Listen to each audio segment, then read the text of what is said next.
بقرہ کا کچھ حصہ تھا. یہ اسلامیات یعنی ایم اے اسلامیات ماسٹر ڈگری بھی کر کے آ جاتا ہے، لیکن قرآن نہیں آتا اسے، وہ قرآن نہیں سمجھ سکتا، وہ قرآن کے انوار سے محروم ہے. اب قوم کیا لے گی جن کو ہم نے اس طرف لگایا ہے، وہ دونوں طرف سے ہمیں قرآن سے محرومیاں ہیں. نہ قرآن اس کو نصیب ہوا نہ قرآن اس کو نصیب ہوا. قوم کو کس طرح نصیب ہوگا؟ نہ قرآن کو یہ قرآن کی مظلومیت کسی نے بیان کی نہ بتلائی گئی، اس لیے معاملہ برباد ہو گیا. یہ طفیل ابن عمر دوسی جو آ رہا تھا اور اس کے آنے کا چرچا کہ سردار آ رہا ہے قبیلہ بنو دوس کا، مل بیٹھے ابو جہل اور مکے کے سردار.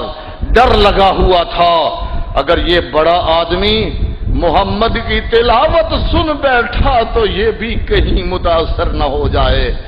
کوئی چکر چلاؤ.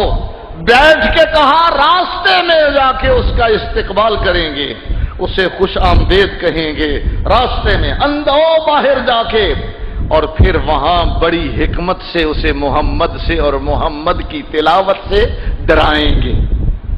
اور واقعی یہی کیا. سردار سارے نکل رہے ہیں اور طفیل ابن عمر دوسی اسے جا کے خوش آمدید کہہ رہے ہیں. مکے میں تیرا آنا، حج کے لیے تیرے آنا ہمارے لیے باعث فخر ہے. او خوش آمدید کہتے ہوئے ساتھ بات بتلا دی. مکے کے اندرونی حالات خلفشار کا شکار ہیں، کچھ نامناسب ہیں، نامساعد حالات ہیں. ہم آپ سے عرض کرنا چاہتے ہیں، آپ بہت بڑے سردار ہیں، بہت بڑے آدمی ہیں. یہاں ایک محمد نامی آدمی جس نے فتنہ بپا کر رکھا ہے، معاذ اللہ، بھائی کو بھائی سے لڑا دیا ہے، باپ کو بیٹے سے لڑا دیا ہے، بیٹی کو ماں سے لڑا دیا ہوا ہے. کوئی کلام سناتا ہے اور سنتے ہی آدمی پر جادو طاری ہو جاتا ہے، کوئی جادوگر لگتا ہے.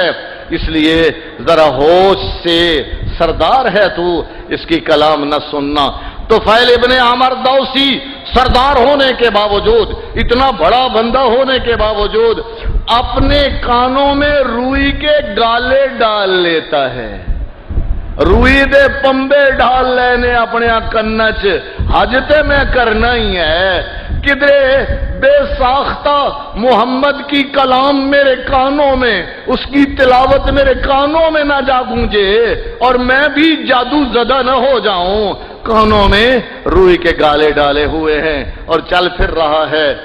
کوئی دن ایسا آیا کہ اپنی کانوں میں روئی کے گالے دینا بھول گیا اور اتفاقاً وہاں جہاں بیٹھا، وہاں جہاں میرا مصطفیٰ تلاوت کر رہا ہے،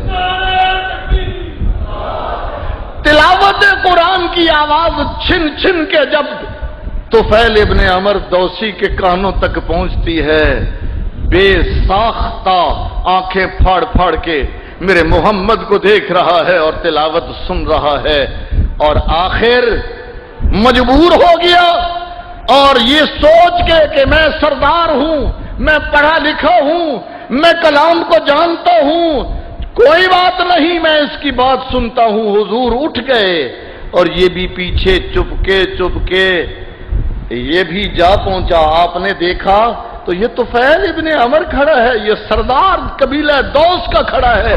کیا ہوا سردار؟ کہا میں سردار نہیں، میں غلام بننے آیا ہوں. مجھے ذرا تلاوت سنائیے جو وہاں کر رہے تھے. ہائے میرے محبوب نے سورہ اخلاص کی تلاوت شروع کر دی. اعوذ باللہ من الشیطان الرجیم، بسم اللہ الرحمن الرحیم. قل هو اللہ احد اللہ الصمد لم یلد ولم یولد ولم یکن له کفوا احد. سورہ اخلاص پڑھ ڈالی اور پھر سورہ فلق پڑھ ڈالی اور پھر سورہ الناس پڑھ ڈالی. بے ساختہ طفیل بول پڑا، کہنے لگا میں نے اپنی زندگی میں اس سے زیادہ حسین کلام نہیں سنی اور اس سے زیادہ سچ میں نے دنیا میں نہیں دیکھا. ہاتھ آگے بڑھا میرے محمد، اشہد انک رسول اللہ، میں گواہی دیتا ہوں کہ تو اللہ کا سچا رسول ہے اور یہ خدا کی سچی کلام ہے۔ تو فیل ابن عمر دوسی ڈھیر ہو چکا ہوا ہے، قرآن کی تلاوت سے میرے مصطفیٰ نے قرآن کی تلاوت سمجھائی سنائی، اور وہ عربی تھا، عربی کو جانتا تھا، قرآن کے رموز کو جان گیا اور فوراً مسلمان ہو گیا۔ بھلا یہ کیا، یہ تو انسان ہے، جنوں نے بھی تلاوت سنی میرے محبوب کی تو وہ بھی ڈھیر ہو گئے۔ ہاں، یہ میں کس سے کہانیاں نہیں بیان کر رہا، یہ سچ بیان کر رہا ہوں، قرآن بیان کر رہا ہوں، حدیث بیان کر رہا ہوں۔ قرآن مجید نے فرمایا سورہ احقاف، وَإِذْ صَرَفْنَا إِلَيْكَ نَفَرًا مِنَ الْجِنِّ يَسْتَمِعُونَ الْقُرْآنَ فَلَمَّا حَضَرُوهُ قَالُوا أَنصِتُوا فَلَمَّا قُضِيَ وَلَّوْا إِلَىٰ قَوْمِهِم مُنذِرِينَ قَالُوا يَا قَوْمَنَا إِنَّا سَمِعْنَا كِتَابًا أُنزِلَ مِن بَعْدِ مُوسَىٰ مُصَدِّقًا لِّمَا بَيْنَ يَدَيْهِ يَهْدِي إِلَى الْحَقِّ وَإِلَىٰ طَرِيقٍ مستقیم یا قومنا اجیبوا داعی اللہ وآمنوا به ویغفر لکم من ذنوبکم ویجرکم من عذاب علیم۔ یہ جنوں کی کلام میں نے آپ کو سنائی، اللہ نے جنوں کی کلام کو قرآن بنا دیا۔ میرا محبوب، میرا مصطفیٰ کریم، میرا مدنی مرشد آج تلاوتیں کر رہا ہے، اور تلاوتیں بھی کہاں، ابو بکر کو، عمر کو، عثمان کو، صحابہ کو ساتھ لیا ہے، اور میلہ لگا ہوا ہے، بازار عکاظ کا لگا ہوا ہے، اور میلے میں قرآن سنانے میرا محبوب جا رہا ہے۔ راستے میں وادی نخلا میں، بطن نخلا میں، وہاں صبح کی نماز میرے محبوب نے پڑھانا شروع کر دی۔ مقتدی ہے ابو بکر جیسے، اور امام ہے میرا مصطفیٰ کریم صلی اللہ علیہ وسلم۔ قرآن کی تلاوت شروع ہو گئی۔ قرآن کی تلاوت ہے، یہ ابتدائی دور ہے مکے کا۔ ایک ایک آدمی کے پاس میرا مصطفیٰ قرآن لے کے جا رہا ہے۔ میں یہی کہتا ہوں، قرآن آئے گا تو انقلاب آئے گا، قرآن چھوٹے گا تو کبھی بھی امت مسلمہ سرخرو نہیں ہو سکتی۔ قرآن سے حکومتیں ملیں گی، حکومتوں سے تمہیں کبھی قرآن نہیں ملے گا۔ قرآن سے اسلام نافذ ہوگا، لیکن حکومتوں سے کبھی اسلام نافذ نہ ہوا ہے، نہ ہوگا۔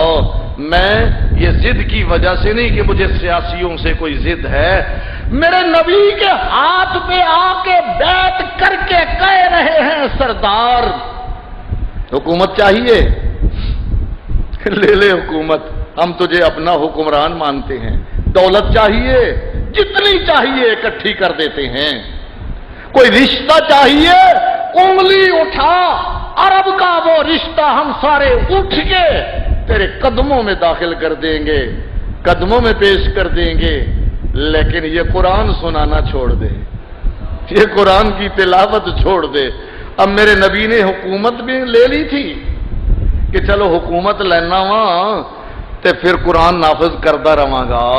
حکومت جو میرے پاس آئے گی، یہ حقیقت بیان کر رہا ہوں، یہ کوئی خواب نہیں جو میں آپ کے سامنے۔ آج میرا مولوی مصلی پہ، آج میرا مولوی ممبر پہ خوابیں سناتا ہے، قصے سناتا ہے، کہانیاں سناتا ہے، شعر سناتا ہے، ہر چیز سناتا ہے۔ نہیں سناتا تو صرف اور صرف اللہ کا قرآن، خدا کے قرآن کی تلاوت کر کے لوگوں کو نہیں سمجھاتا۔